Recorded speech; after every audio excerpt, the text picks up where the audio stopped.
নমস্কার বন্ধুরা, ভালোবাসার গৃহকোণে সকলকে স্বাগত। আবার একটা নতুন ভিডিও নিয়ে তোমাদের কাছে চলে এসেছি। আজ করব গোল্ডেন এগ কারি।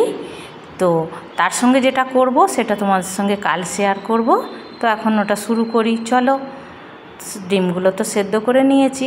এইবার কড়ায় তেল দিয়ে একটু হলুদ দিয়ে ডিমগুলো ছাড়িয়ে নিয়েছি। সেদ্ধ ডিমগুলোকে এবার একটু ভেজে নেব। ডিমের গায়েতে একটু খুন্তি করে দাগ দিয়ে নিয়েছি। নিয়ে ডিমগুলো নেড়ে চেড়ে ভালো করে লাল করে একটু ভেজে নেব। তো এবার ভাজা হয়ে গেছে, এগুলো তুলে নিচ্ছি। নিয়ে এবার ওই তেলেতেই একটু জিরে, একটু কাঁচা লঙ্কা ফোড়ন দেব। দিয়ে পেঁয়াজ রসুন পেস্টটা দিয়ে নেব।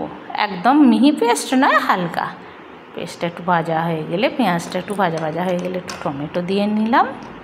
টমেটো দিয়ে একটু আদা লঙ্কা বাটনা দিলাম, একটু হলুদ দেবো। তারপর এটাকে একটু জল দিতে হবে, নাহলে আবার তলাটা ধরে যাবে। দিয়ে মশলাটা একটু কষে নেবো ভালো করে। একটু মিষ্টি দেবো, একটু নুন দেবো, এতে নাহলে টেস্ট আসবে না। তো একটু মিষ্টি একটু নুন দিয়ে নিয়ে মশলাটা কষে নিলাম। এবার একটু জল দেব। জল দিয়ে তারপর এবার এই জলটা একটুখানি ফুটতে দেবো ভালো করে। একটু জলটা ফুটে দেবো, একটু চাপা দিয়ে দিলে এটা ফুটে গেলে তারপর এইবার এতে ডিমগুলোকে দিয়ে দেবো। ডিমগুলো একবারটি চাপাও দিয়ে দেবো।